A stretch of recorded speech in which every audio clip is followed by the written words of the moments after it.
Alright everybody, welcome back to Inside the Case. Today on the ground is a GM 10 bolt from the 1990 Suburban. This is of course the matching front axle to the one we just tore apart. Today we're going to take it apart, see what's inside, and see what can be reclaimed from it. So something to note, this axle is a passenger side drop, which those of you who know the Chevy square body trucks and the older Dodge trucks, you know that's relatively common, but for Ford guys like us, it's not. But we're going to get started today. I'm going to pull the tie rod off the bottom, and we're just going to kind of clean up the diff as we go along. So we'll get a pair of needle nose pliers. We can pull these cotter pins out.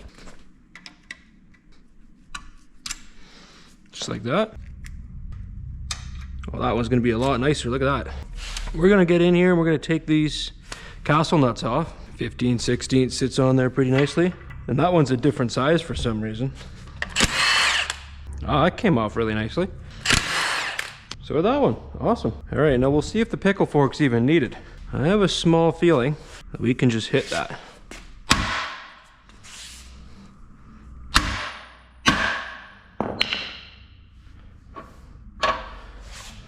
We'll have to get our impact on there again.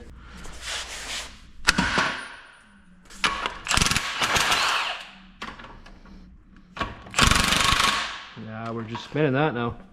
I shouldn't have put the nut back on. Normally you do to protect the threads, and I guess I did that just out of habit.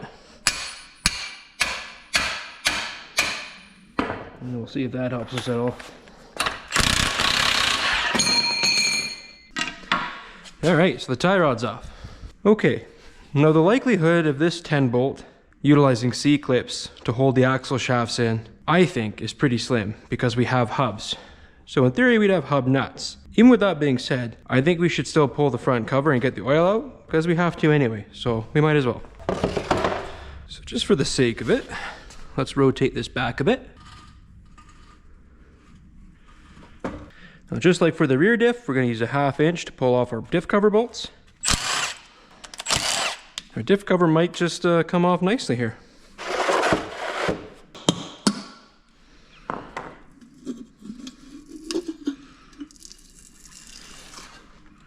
Oh wow. So right off the bat, that fluid looks nice and green. I don't think there's been too much of or too many kilometers since that's been changed. And I was right, we don't have C-clips in here, so that's cool. No worries there. We'll tip this and let the fluid drain out. That's really clean. I'm actually surprised that was that clean, given how nasty the back one was. It brings up the question, why would you service the front without doing the back? But whatever.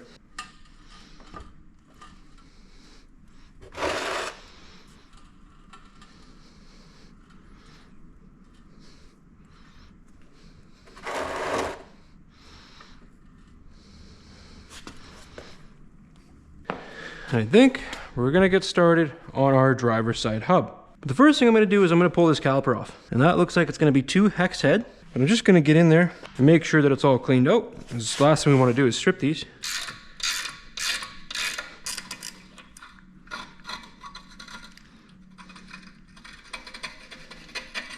Okay, that's one rusty slide pin.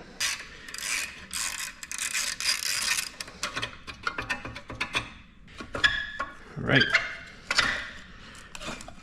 Alright, so we're making good progress here. There's a nice sturdy backing plate on this, which I find interesting. We need to get this drag link off. So that looks like it's going to be that 15/16 that we were dealing with before. We got her. So we're not going to thread that back on, because we don't care about these threads so much. And I think we're going to use a pickle fork anyway. I'm just kind of going to stand with my leg right up against the hub here. I just don't want everything to fall that way. I'm just going to tap the pickle fork in between the steering arm here and our drag link.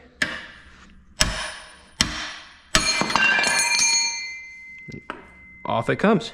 So now I'm thinking we try to pull this arm off. Now it looks like these are just nuts and these are studs that come up out of the knuckle. Because I can feel the back side of them and there's no head on the bolt. So I think they're just studs. So I'm going to quickly get my wire wheel and just clean those. And maybe we'll put some WD-40 on it. So now I'm thinking those are also going to be that 15/16. Oh, not a problem.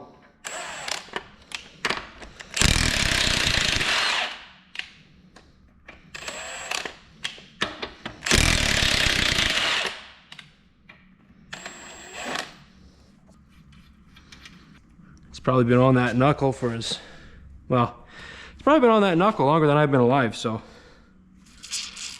it feels a little weird to say, but I think it's the truth. Let's move on to pulling our hub apart. So it looks like we're gonna be going at it with a 1/8 inch Allen wrench. Our hub is loose. That's interesting, okay.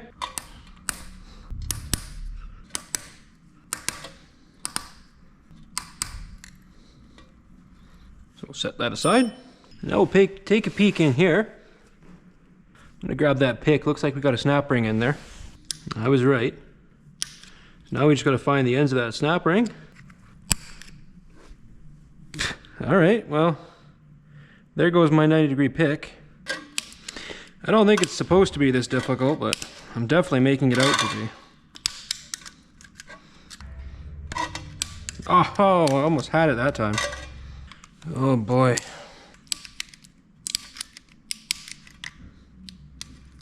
Okay. That was a battle. Now with that out of the way, let's pull the rest of our hub out. And to do that, let's use our brain, and we'll thread a couple bolts back into it. Am I a silly guy? The answer is yes, I'm a silly guy. There's 2 snap rings. Okay, let's get the proper tool. Which apparently I still don't have. There we go. Now we can walk our hub out. And inside we'll find a hub nut. We have a 4-pronged hub nut. We'll get that guy out. Don't even need a ratchet for this one. This is where it'd be nice to have a 90-degree pick. But we made it work. And we have our little washer or separator plate in here. Or our indexing plate, I guess you could call it. So we're getting our second hub nut off. And with it, you'll note that the hub becomes loose on the spindle. All right, so we'll see a notch right there. And that goes in to one of the holes here on this washer. And that just helps lock everything together. But all right, so now we should be at the point where we can pull our hub right off of the spindle. Our dust shield's just a little bent up underneath the rotor here. There we go. So out falls our wheel bearing, of course. But now, here's our exposed spindle. So now we have 1, 2, 3, 4, 5, 6 nuts to remove. And then we can pull this spindle off the knuckle. Just gonna get in here and kind of clean it up by hand first. Get all the creepy crawlies out of there. I think I've angered some spiders, but I'm sorry. All right, what do we think it's gonna be? 9/16 or 5/8? Those of you who said 9/16, you're right. And those of you who didn't say anything, you should be ashamed of yourself. You're gonna have to tap that spindle off. So once again, it's probably been on there since before I was born. Oh, the backing plate comes off first. So I'm just gonna work my chisel in behind the spindle.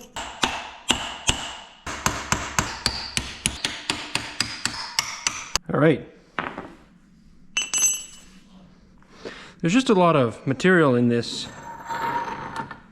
step that likes to get stuck in there, so it can be a bit of a fight getting it off. All right, so now we're gonna straighten out our knuckle and we're gonna pull our axle shaft out.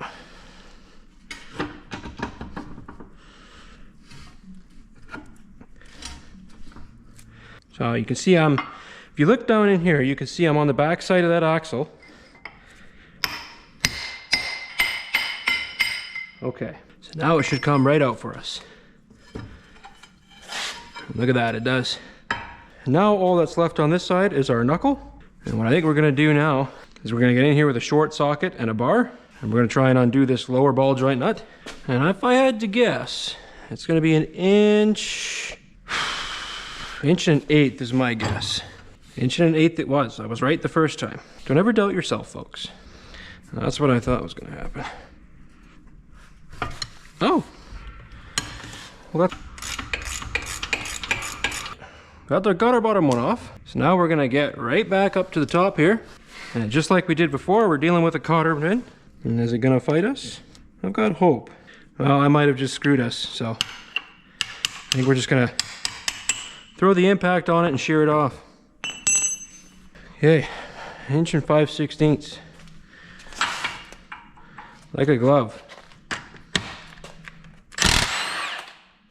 Right off.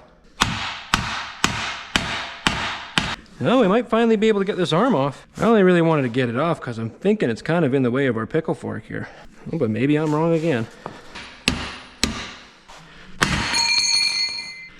This one's a fighter, but I have a feeling we'll prevail yet.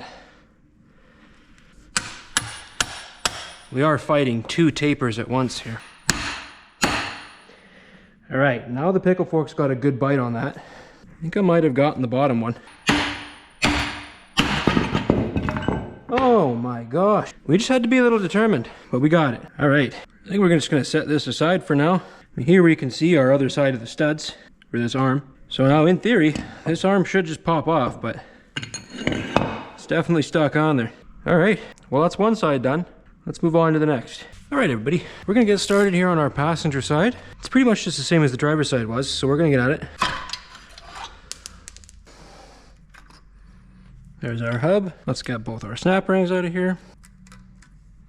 Well, that one was nice to me. Now here's gonna be this ordeal again. There we go. Okay, let's pull our hub out. Now for our hub nut. That one was a little tighter than our other one.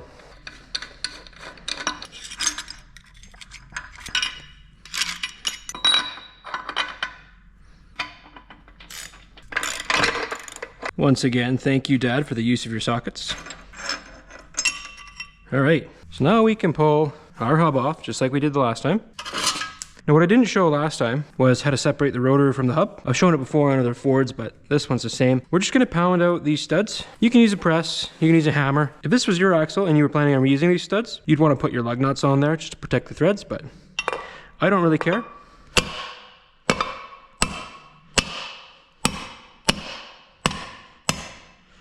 And you just kind of play whack-a-mole with it.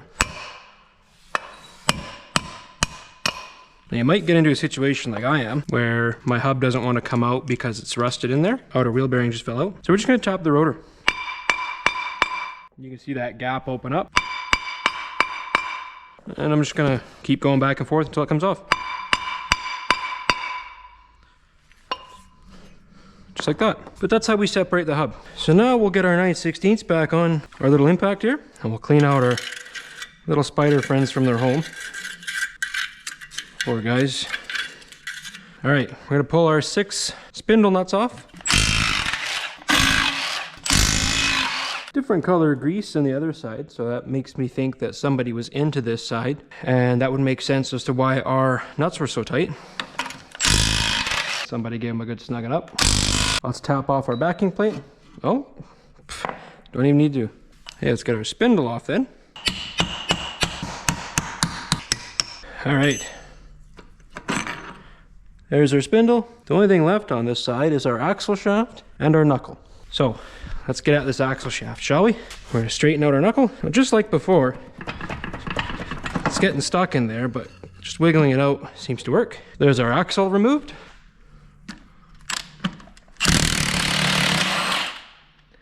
That was a little easier, wasn't it? Let's load our pickle fork up in here. All right, let's load it up quite a ways now. There she goes. Here we are in the home stretch. We're gonna get our center section out here. So we've already got our axle shafts out, so it should just be as simple as pulling our caps. Just like the rear, they're 5/8 bolt. Separate them side to side. Now we can use our crowbar.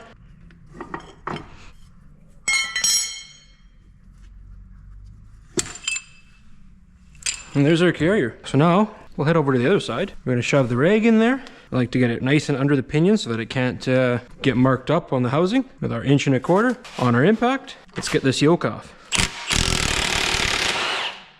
Just gonna put the nut back on, as it is in there on its crush washer. So let's just tap it out. Always want to protect your threads when you're hammering something. There we are. Now again, I wasn't beating that. Let's pull our pinion out. All right, wasn't that lovely? Well, we're not technically done yet. I wasn't gonna bother, but just for the sake of the video, let's get this steering stabilizer off. Looks like it's gonna be about a 3/4. You guys caught me being lazy. I was right, it is a 3/4. Let's undo this guy. And off he comes. So of course, the other side of that would have gone to our tie rod, and there was a bolt hole in that tie rod for that. But with this guy being out now, we are 100% stripped in our housing. So now I just want to quickly turn my attention to our carrier. Let's separate our ring gear here. So in order to do that, we need to spin our carrier over, and it looks like these are all conveniently going to be 3/4 inch as well, which is nice. We got the socket out for that. So these are all marked L. And the L stands for left-hand thread. So you need to have your impact set to tighten in order to pull these off. These are righty loosen bolts. I've made the mistake of thinking I was loosening these, but actually tightening them a couple times. So now I'm going to pull out all but 2, and then I'm going to thread these ones back in just a little bit. So we have our 2 bolts threaded in partway. And we're just gonna politely tap. We don't have to beat it, we're just...